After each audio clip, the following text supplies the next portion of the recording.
I cannot think of a better way to start a new week than to be with the firefighters. I love you. And I do. I love you. I got to tell you. I want to thank Matt for that very kind introduction and for his service to Michigan. And he's somebody that I talk to on a regular basis, and he's great. And I want to thank your president. President Ed Kelly is a close friend. We work together on a lot of things. But you all are lucky to have a man that cares about you every single day, that cares about the issues that you face every single day, that is a voice for what is right for firefighters and communities, and puts aside the bullshit and the politics and fights for you every single day. And I'm just lucky to have Ed and Matt as very close friends. Thank you to both of them.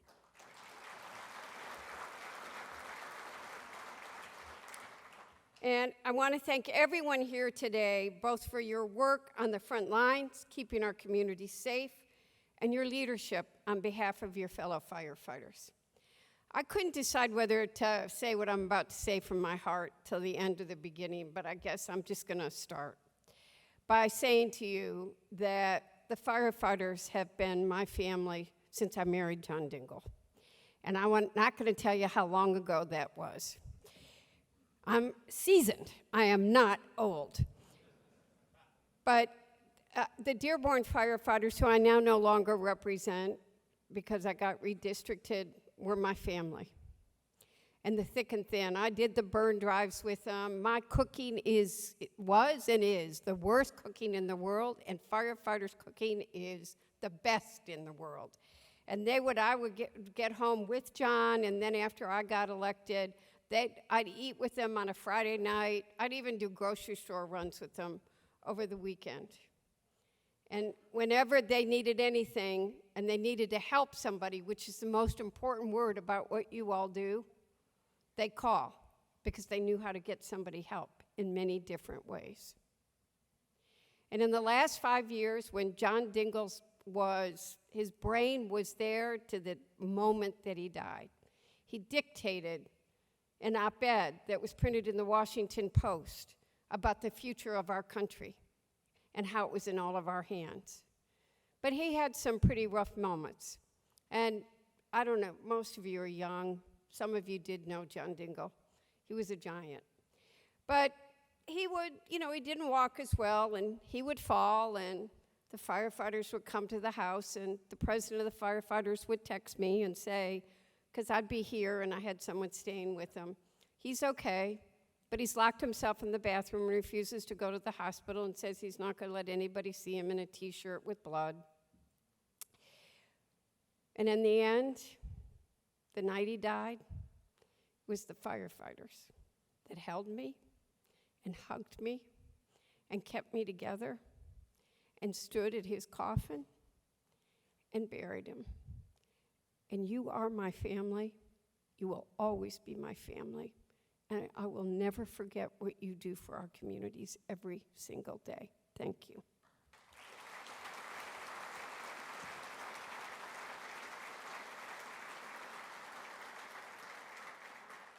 And from the story I just told, you know that I know you have one of the toughest jobs around and one of the most dangerous. And as I talked about, when we're in times of the greatest need, we turn to you, our first responders, and we ask you for your service. We ask you to help us in times of duress and to rescue us from the greatest dangers. You do that job, and you do it well. You do it willingly and with the knowledge that it carries risk every single time. You never fail, and you never flinch. And you never tell us it's too dangerous or too late or too hard. You're always there. And for that, we can't thank you enough. We need to remind people of that sometimes. There are occasions when some of us owe you our lives, but all of us owe you a debt of service. And this means we must ensure that you have the resources that you need, the best facilities for your staff, strong protections on the job, and the best equipment to keep you safe on the job. And one of the things that we have learned in recent years is that among the numerous dangers that you face in the line of work, you also risk contamination and exposure to PFAS chemicals. PFAS is used in firefighter turnout gear as a water repellent, and it's currently an occupational hazard that you are facing every single day. All 3 layers of firefighter turnout gear, but particularly the moisture barrier layer, have been shown to contain PFAS chemicals. These are forever chemicals. They're forever. They don't leave you. We can't get rid of them. They're in you.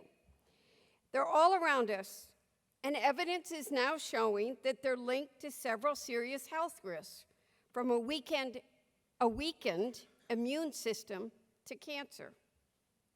Your safety on the job is non-negotiable, period. It's bad enough that when these chemicals are in the environment around us and in our everyday products, but exposure to hazardous materials that can cause cancer must not be an expectation of the profession. It must not be, well, it's the only thing we can do to keep us safe. It is time, and we must need to revolutionize the gear and tools that firefighters utilize on the job to ensure that they remain protected as you protect our communities. I'm proud to have worked closely with IAFF to introduce the bipartisan PFAS Alternatives Act again this Congress. And it is bipartisan. I want to say that. I got Republicans to say, Debbie, you're right. We got to be on it. This legislation will accelerate the research and the development of alternative materials that will provide firefighters with the same safety on the job. Same safety, but without the toxic chemicals. It would authorize $25 million annually for the next 4 years to support the development of these materials, and an additional $2 million annually for guidance and training. You risk your lives every day, and I'm committed to making sure that you've got the protections you need when you risk your life. As I said, it's a bipartisan issue. I'm going to work with Democrats and Republican colleagues, firefighters, manufacturers, researchers, and others to enact this legislation, address the issue, and remove harmful chemicals from protective gear for firefighters. In January, during the Firefighter Cancer Awareness Month, I sat down with several of the fire chiefs in my communities back home to hear from them about this issue. That was the meeting Matt was referring to. We got into a lot of, I'm stirring up trouble. I'm a pot stirrer, but it's good trouble. It was a productive conversation, and hearing from those of you on the front lines and bringing those perspectives to Congress is one of the most important parts of my job. And I want to tell you how much that really means. They did raise a number of other issues on 911 calls and delays and what's happening on ambulance runs. And I've been actually going to I work with my mutual aid communities, and you don't support mutual aid by bake sales. Mutual aid is also one of the most important things we do when there are multiple community crises and everybody comes together. We've got to make sure you have the resources that you need. It's something that's got to be done professionally, not begging spouses of firefighters to do a bake sale. It's unacceptable, among a number of other things I'm fighting. So you got to make sure we know when you've got issues. I'm also committed to ensuring Congress provides funds to invest directly in your communities across the country. You know, another issue we have on PFAS is, I live in an expressway. We get tanker fires. Or I live by an airport, and we've got airport. Firefighting foam had PFAS in it, and it's trickled into our water and our ground soil. We're also coming up with, we have to have foam that's as effective, but it shouldn't be poisoning you or the water or the surrounding communities. Shouldn't, period. We got to fix it.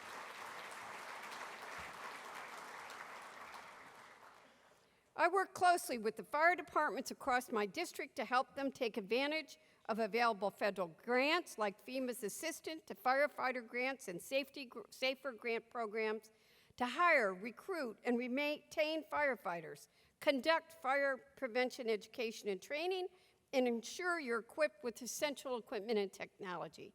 And I'm going to say to all of you, you can tell I love my firefighters. And by the way, the guys are now trying to invite me to dinner in the other firehouses because they know my cooking hasn't gotten any better.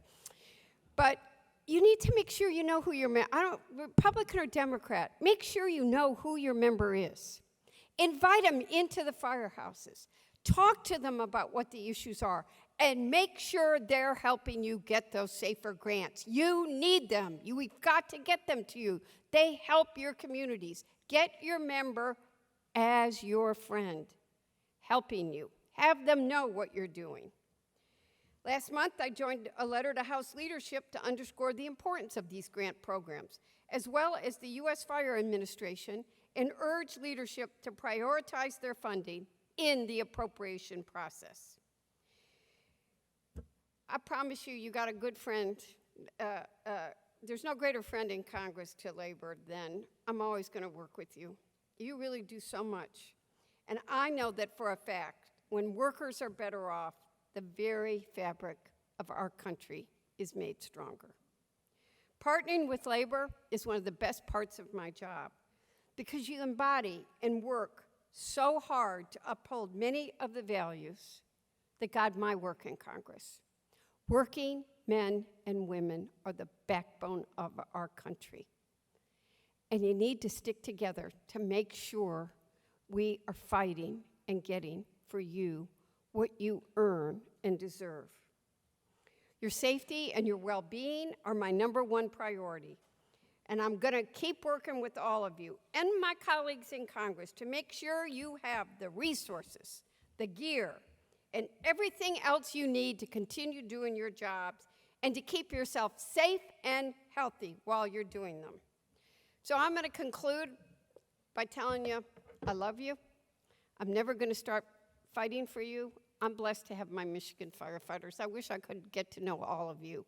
But I hope all of you reach out to your member, because when they get to know you, they'll know there's nobody more important in our district than you. And I do love you. You are my family. And reach out to me anytime. God bless. Thank you.